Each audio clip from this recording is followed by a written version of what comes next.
see the veins, the striations, the stage presence. But what you don't see is the reality. Sure, many people hit the gym 4, maybe 5 days a week. They push themselves hard, but most never eat enough to fuel their efforts truly. For bodybuilders, that's where the real battle begins.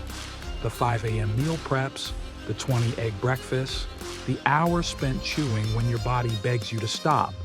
Because for them, food isn't just fuel, it's a daily battle, fought with discipline and precision. What it take to be number one, baby? Ain't nobody gonna give you nothing. I eat, 100 grand worth of food probably between eating out and eating on a diet. Lee, how much protein do you have or carbohydrates do you have? How the fuck would I know? I just eat. Let's jump straight to the kitchens of champions to see what it really takes to grow muscles like theirs.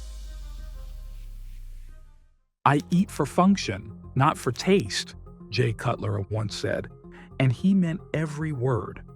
A 4-time Mr. Olympia and one of the biggest mass monsters of the 90s, Jay's diet wasn't about indulgence, it was pure discipline. His approach to food was mechanical, relentless, and unyielding. Jay consumed an astonishing 140 egg whites a day, breaking and separating eggs non-stop. I would crack 30 eggs, and I would buy 30 dozen eggs at a time from a local farm stand. Some of my diets, His fridge was packed with nothing but eggs, rice, and chicken. And his kitchen was sort of a battlefield, where food prep never stopped. But eggs weren't enough for a physique like Jay's. He'd buy entire cows from local butchers, meticulously dividing the beef into steaks and ground meat. I was eating over 100 eggs a day. You laugh at that, but I would buy a whole cow at a time. I had a local butcher. I'd walk in the butcher shop and my cow would be hanging. And I'd say, this is Hamburg, this is steaks. And I would buy a whole cow. His freezer was stocked with 140 pounds of chicken at a time, alongside dozens of pounds of fish. This wasn't eating, it was a full-time job as a bodybuilder. Eating every 2 hours, 6 to 7 meals daily, Jay didn't wait for hunger. You eat until you're sick, stop when you're about to throw up, and then do it all over again 2 hours later. He says, taste didn't matter, only the macros. Even burnt egg whites are perfectly fine. It is all about fuel, not flavor. I don't look forward to eating anything. If you ask me what my favorite food is, I don't have a favorite food. I don't like to eat anything. There's nothing specific that I like. I don't like to eat anything. I don't look forward to any meal at all. This is peak discipline. You do it even when you don't like to do it. At his peak, Jay spent $50,000 a year on food. Yet his mindset never wavered. Jay's dedication wasn't just physical, it was mental, because according to him, bodybuilding is 80% nutrition. As Jay Cutler's routine became more demanding, his dedication to food and training was undeniable. But when it comes to sheer commitment, no one quite matched Ronnie Coleman. Oh man, I was spending at least probably a good extra $10,000 just on food. But once I started eating 6 times a day and eating more, because I used to eat, I didn't know at the time, I used to eat like 10, 12 ounces of food, well, it was like steak, chicken, turkey. And then I had this nutritionist like, dude, you ain't eating enough. I'm like, what? Ronnie spent at least an extra $10,000 a year just on food. He started eating 6 meals a day, up from his usual 10-12 Oz of steak, chicken, or turkey per meal. A nutritionist told him he wasn't eating enough and advised him to increase his meals to 16 Oz. It wasn't easy. Eating that much was a challenge. But once he made the change, he started seeing results, putting on 5 to 10 pounds of muscle each year. His meals were smaller portions, packed with protein, and spaced out throughout the day. It wasn't about having big meals full of fat and carbs. It was about getting the right nutrients at the right time. For Ronnie, Food was the one thing he could control. "If you can't handle that, maybe bodybuilding isn't for you," he said. Staying committed to his eating plan was just as important as the time spent in the gym. Nutrition was his priority. Many people fail because they can't stick to the diet. During the off-season, they lose focus. But Ronnie's mindset was different. He didn't just eat to fuel his training, he ate with purpose.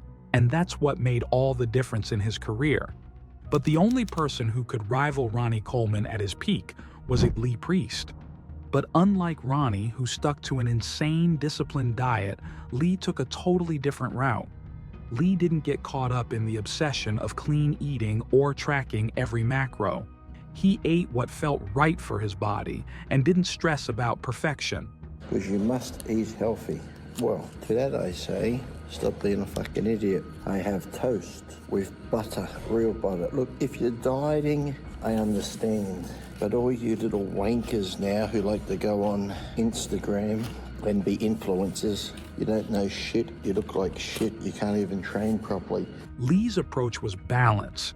He'd slam down toast with real butter, eggs, fruit, and espresso, no counting carbs, no obsessing over protein.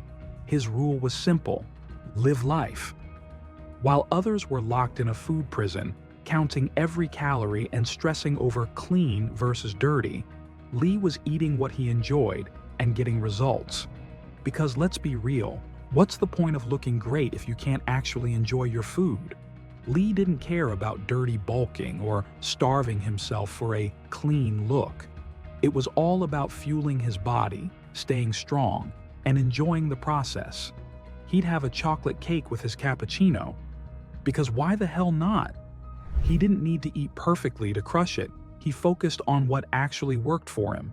It wasn't about restriction. It was about being smart, being consistent, and knowing when to fuel the grind and when to let loose. Lee showed that you can get big without turning food into an enemy. Train hard, eat smart, live life. Please stop eating. I think I can train right now. I think it's time for Uncle Lee to have a nap. So the moral of the story is, if you're out on holidays, if you're out traveling, eat good, but also enjoy yourself. You have one life, live it to the max. And really, what's life without cake and this coffee that could fucking double as fucking nitro fuel in the car? Lee's mindset was simple. You don't have to be a slave to the diet gods. You don't need to restrict yourself to be great. So take that balance, train like a beast, and still enjoy the ride. Because seriously, what's the point of being ripped if you can't have cake and coffee when you want, but also balance it? That's right. For bodybuilders, diet is everything, just as important as the weights you lift. Whether you're grinding through a calculated no-excuses eating schedule like Jay Cutler, or keeping it real with a balance of freedom and discipline like Lee Priest, it's all about one thing: consistency. You can't expect results if you're not giving your body what it needs, when it needs it. Nutrition isn't just fuel, it's the foundation of everything. You don't have to follow one perfect plan. What works for Jay might not work for you. But one thing's for sure, every champ shares the same level of dedication to eating right, staying disciplined, and pushing through even when it gets tough. It's about your freaking commitment. So, next time you're in the kitchen prepping those gym meals, remember that it's not just about what's on your plate, it's about building the future version of yourself. Every meal, every rep, every choice shapes the champion you're becoming. Like Ronnie and Jay, your greatness isn't just earned in the gym, it's earned in the kitchen too. Keep grinding, keep eating, keep growing,